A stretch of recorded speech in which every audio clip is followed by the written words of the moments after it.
here I am. It's me and Andy, not in the woods anymore. So if you happen to pop in, say what's up, say something in the chat, say hi. Usual safety message with these videos: if you're driving or doing something where you need your full attention, put your phone down. This will be uploaded to YouTube later, and it'll be on our Facebook. No, you don't have to watch it right this second, but if you do pop in and you're able to say something, say what's up. But you might notice that I'm in a familiar spot, not in the woods this time. But yeah, Andy's got another message for us today. It's week 4, October Safety Blitz. Last live stream this week. If you guys like these videos, you find some entertainment out of it, or even just it's kind of a nice refresher, you find it interesting, let us know, because we might play around with maybe some monthly videos or something associated with that, safety messages, or just good company reminders. Live streams will always be a thing, but we might play around with some other stuff like that. But yeah, if you happen to be in the chat, let me know. The internet can kind of be a little shoddy out here, especially if you're in the woods. So yeah, I think I see 1 or 2 people in here. Okay, I'm going to turn it over to Andy, and he's going to take it from here. All right. Happy Friday again, everybody. We've got our last Friday of the month, so we made it through. So a happy Safety Awareness Month for kind of the last one. As a reminder, let's run through all of our topics that we had this month. The first one, bunk restraints. I hope that we've been doing a whole lot better on using those bunker shops. Are starting to be active on making sure those are hooked up whenever you guys are coming out of the shop status, seating a new truck. Just that helpful reminder that we do need to be using those bunk restraints anytime that the truck is moving and you're trying to be in that bed, sleeping or reading a book, whatever you're going to do. But if you're in that bunk kind of unprotected, you need to have that bunk restraint on. That way it holds us in there for an accident. Week 2 was our safety vests, making sure that we're wearing our safety vest anytime that we are outside of the truck in an unsafe situation. You'll notice that Chase and I have both been wearing ours for all these lives, because pretty well each one of them we've been out in an unsafe situation. So we're going to be out of the truck here in just a little bit, talking about some other things around some trailers. So we've got our vest on today, so we appreciate you guys starting to wear those vests anytime you're out there in an unsafe situation where you need to be seen. So wear those vests. Last week was our topic on speed. So speed, not only speed limits, but also speed policy. So making sure that we're following those posted state speed limits, because those are the law. And then also following speed policy, making sure that we're a good, safe speed control, all that good stuff. So today our topic of choice is hazmat. We normally have a whole lot of hazmat topics. We have hazmat questions. And so my goal of today is to talk with you a little bit about hazmat violations, kind of the number ones that we see on the CSA scores. Of course, we don't see a whole lot of hazmat violations, but whenever we do, of course, our peer group is not hazmat transporters, so it makes those scores really go up. So we're going to talk about the few hazmat violations that we do get, and they really do affect those scores. So we need to be doing everything we possibly can to be 100% compliant with the regulations on hazmat. So the first one, we kind of started out in the truck, because a lot of things that we will get violations for hazmat are related to where we keep things in the truck. So in an inspection, I'm asked by a DOT officer, hey, driver, I need to see your shipping papers. So the first thing I do is I reach down to my door and I grab my shipping papers. I just found my first problem. My shipping papers are in something, hazmat shipping papers are in something that's not marked. And so that creates a problem. If first responders needed to get in this truck and get your shipping papers, they don't have any marking or notification that they're in this clipboard. So they could overlook them very, very easily. So the best thing to do is if you keep them in anything, whether it be an envelope or a clipboard like this, you need to have it marked that hazmat shipping papers are within. So we have some of the envelopes and stuff that you'll get out from some of our customers that on our explosive loads, got a see-through window, and then they say explosives down the side of them. those are great to have our shipping papers in because it lets us know that that's what we need in an emergency situation. So shipping papers, we can't have them in anything. That's a shipping paper accessibility violation. But if we get inside here and we do actually get into our shipping papers, another shipping paper violation that we have is if I'm looking through my shipping papers, and of course I've got my written route plan on top. If I'm going through these shipping papers and I confirm all of them, I figure out my placarding, and then I accidentally put that in between all my shipping papers, that just broke up my shipping papers, didn't it? So that creates an issue now, because now our shipping papers, they either, our hazmat shipping papers have to be all on the top of that stack, right? Or every hazmat shipping paper in that stack has to be tabbed. That way they can find them quickly out of the stack. So that random piece of paper mixed in there, it's a violation for shipping paper accessibility. So I want to have that guy there just at the back. That way I have my shipping papers. That's the very first thing that they need to be able to see. If these are sitting in my door, as soon as they open up that door, they're going to be able to see that these are what they need for the emergency response. The other thing is if you lay them in your seat, again, that's the top paper. They can see this is the hazmat shipping paper.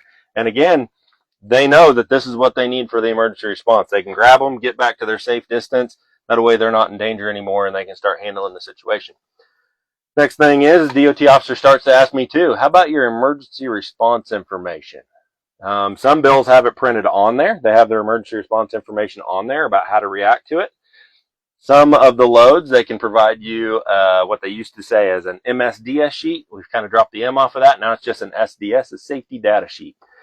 So if I had a safety data sheet there toward the back of this, I would be compliant as well, but I don't have that. I'm going to use what we normally use, which is that emergency response guidebook, that ERG book, that little orange book that we all love.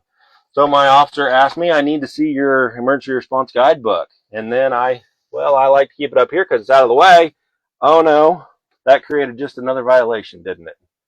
So the emergency response guidebook can't be up in this overhead bin, can it? No, it can't be there.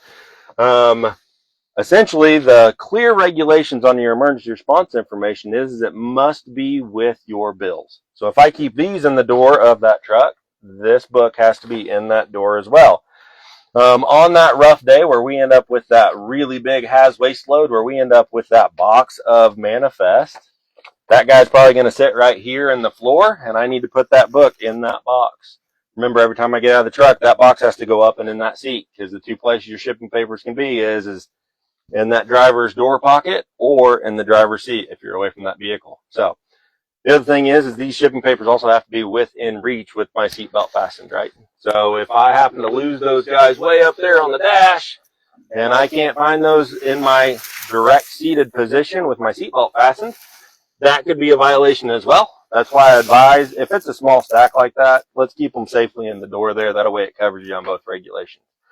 A lot of drivers, they'll look up and they say, yep, I've got 1263 there. I will look up my ERG number for 1263. I'll find that ERG and then I'll put those right in there. That way I've got my ERG right there where I need it. If you have a simple load and can do that, fantastic. It's not required. It's just another step that you can do. Another thing I like to do is in an inspection, whenever they ask me for my shipping papers, I normally hand them this book with it, whether it be in there like that or I just hand it on top and hand it to them. That shows them that I had my ERG book with my shipping papers, which solves the issue of not having your emergency response information with your shipping papers. But the absolutely do not thing is don't put that up in that overhead bin. Okay? So that's a really big one too. So now we're going to talk about the largest amount of points on our CSA for hazmat. And we're going to get out of the truck to look at that one, because we're going to talk about placarding and marking for a trailer. Okay? So let's hop out and look at this trailer.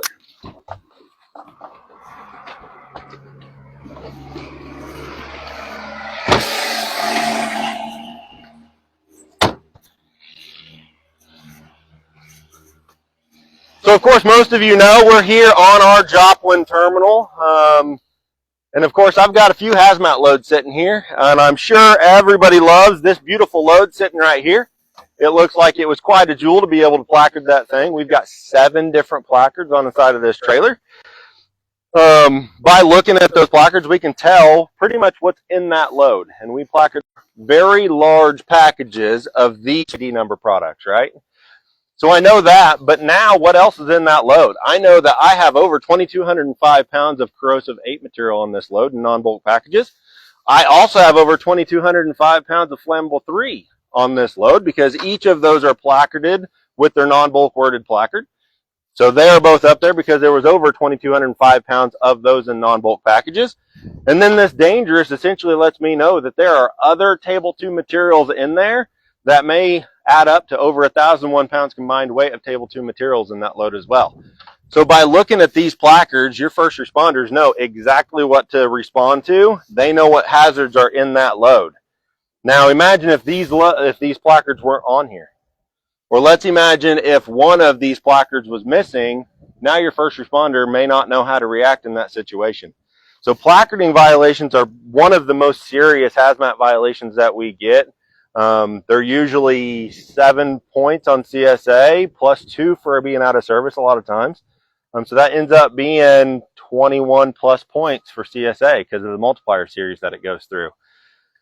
So that's a big one. I kind of wanted to be out here and look because, of course, having 7 different placards on the side of your trailer is a really good idea to look and inspect this. And it's really, really important that we look at all 4 sides of this trailer when we're doing our walk around, right?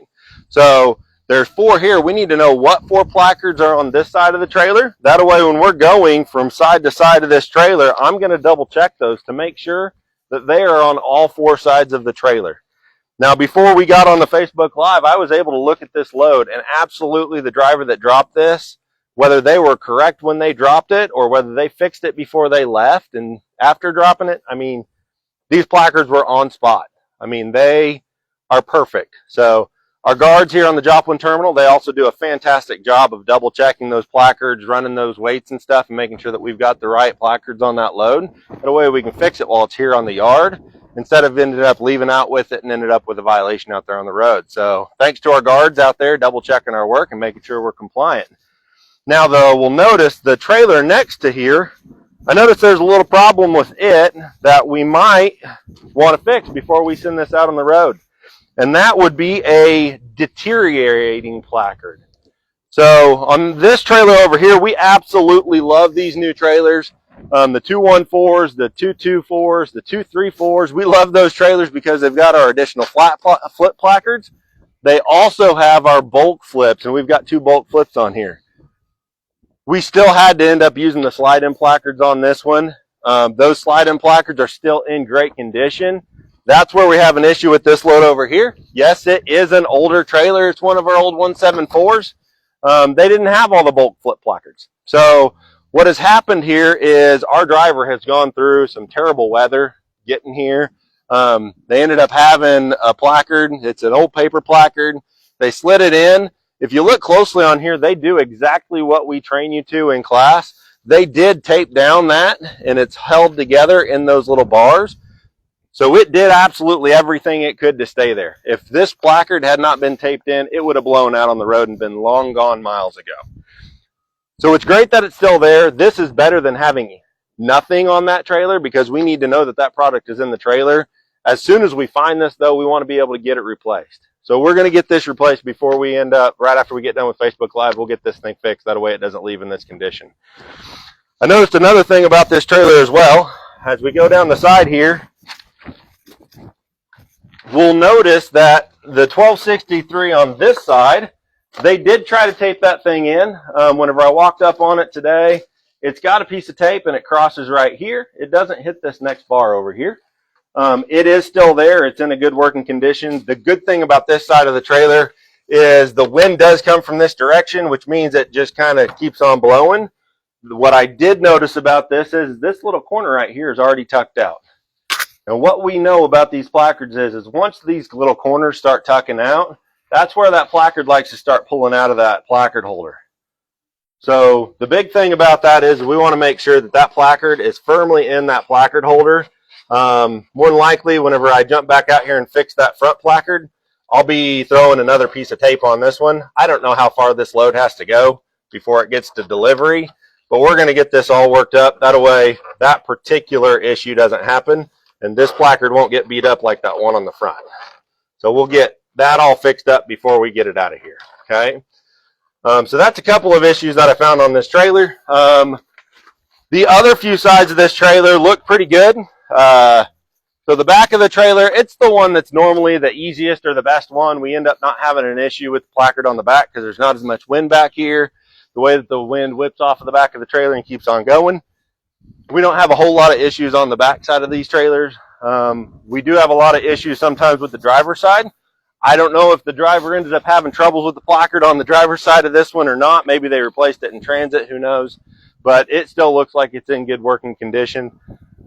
Big point is placarding. We can get placarding violations in many different ways. You can get placard violations for missing one, like if you had that one blow off of that trailer, you get a violation for missing the placard, right? Another one is if we ended up having a damaged placard on the front, like we had, that deteriorating placard, that's an issue.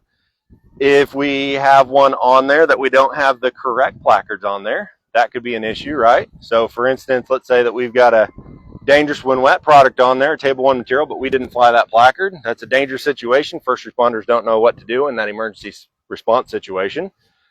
So that ends up being a violation because of improper placarding. We didn't represent the hazards correctly on that load. Also with that, we get marking violations as well, right? So we've had placarding violations. So like on this beautiful load here, where we have our 7 different placards on here, let's say that these numbers get damaged and these numbers end up leaving us, or they're not on that. That's a violation for marking, because those 4-digit numbers, they are your bulk markings for that load to let them know that is a bulk package of that material. So if those numbers are missing or deteriorating, that's a violation in the marking category because of that violation that you don't have it properly represented. So that's a lot about the placarding. Misrepresentation, if you end up having a load that's placarded, let's say that you've got 1.1 on your load and you accidentally placarded it as a 1.2. Of course, that's a violation as well. You have to represent the product that's in your trailer correctly. Otherwise, that ends up being an issue, an unsafe decision, because now, again, first responders don't know how to react to that situation. So you have to have the correct placards on there to be able to know exactly what that is in that trailer correctly. That way, we're prepared for that emergency response situation. The other violations that we had in the hazmat basic that are really affecting those numbers, and it only takes one of these to do it because it's a 30-point violation. If they put you out of service, it's a 36-point violation. That's the 10 plus 2 for being out of service, so that's how you get to that 36 through the multiplier series. So that one, the violation that I'm talking about, is an unsecured hazmat package. That one's the one that really hurts us, because if you're in the general freight world, there's not a whole lot of regulations about making sure that the freight is secured correctly. The general freight world, as long as you can get it from point A to point B safely and there's no damage to the product, you're okay. That's not the case with what we haul. We have to make sure that our hazmat packages can't move in transit. We've had a whole lot of different talks about that. We've done training over it. This year, safety t-shirt was on that, actually, which comes down to that phrase, right? Safety says, can it move? If it can move, your freight is not secured, which means that you then need to do some other means of securement, whether that be put another strap on it, nail some dunnage down to the floor. That way that pallet can't move side to side. Maybe put an airbag in there. That way it's braced against each other. That way you don't have that movement allowance from side to side. Normally, we're pretty good about forward to backward motion because we'll load it where it's all braced up against each other, and that's where we end up putting our straps across the back. That kind of bunches it all together, so it fixes that forward to backward motion. Most of the time, if we're getting a violation, it's because for load securement, it's because of that side to side motion, that freight can move an allowance from side to side. So we got to make sure that we account for that. I don't have a whole lot of examples on that. I did look in this load. It was a really great load. No voids or spaces, anything like that. So I didn't feel a real good reason to hop up in there and look at that load or anything. So that's the big one. I think we understand it. We've been through training. If you have any questions about load securement, you can get with myself, Ray Parker, Jake Dooling, Dalton. We're more than happy to answer any questions about load securement if you need them. But that's kind of our biggest topics in the hazmat world. Most of them revolve around the placarding, marking, load securement, so an unsecured hazmat package. Shipping paper accessibility 2-3 years ago was one of our number one violations for how many we had. If you remember, if you were here 3 years ago, we talked a whole lot about shipping paper accessibility, making sure they're in the right order, all hazmat papers on top, or all hazmat papers are tabbed. We did a whole lot of talk about that, so we only have a couple of violations for that shipping paper accessibility violation on there. One of which, for instance, is if you're ever hauling a tanker, it's important that you have a shipping paper with you of some sort. All tankers have to have a shipping paper with them. It's either the shipping paper for the product that's in there, or if it's empty but still contains a residue and you're still placarded, you have to have a residue last contained, the bill of the product that was just in it. Or you have to have a clean certified washout ticket on that load. That way they know that certifies that that tanker is clean and purged and there's no hazmat product in it whatsoever. That's the 3 papers that we can have with a tanker. You have to have one of those 3 papers with it at all points in time. The only other exception is if it's a brand new tanker and you actually have a piece of paper saying that it's a brand new tanker, registration of it, and it's never been used. That doesn't happen except for whenever we're getting them down here to put them in service. From that point forward, it has to have one of those 3, the bill, the last contained bill, or a certified clean washout ticket. Whenever that's parked on a yard or something like that, it needs to be stored in that tube, in the paperwork tube. Whenever you hook to that load, it's very, very important that that paper goes with you in the truck, because if you are driving down the road and your shipping papers are hooked to that trailer, you are in violation for those shipping papers not being within reach without seatbelt fastened because it's hooked to your trailer.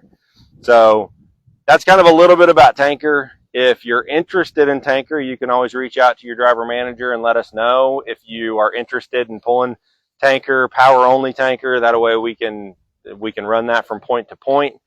But if you'll let your driver manager know that you're interested in tanker, I'm sure Stern and the DMs would be happy to review that, see if you're a qualified driver for that, and we'll jump through those steps. But that's kind of my topic this week, just some hazmat tips on how to avoid those violations. That way you end up not having to be sitting roadside. I'll be honest with you, whenever I was researching our highest number of violations, it kind of took me down a rabbit trail too, which connected our violations for hazmat and for maintenance. It connected those directly with our speed violations. I found that most of our very serious hazmat violations and most of our maintenance violations, they're directly linked to a speeding violation that was 6 over, 10 over, whatever it may be.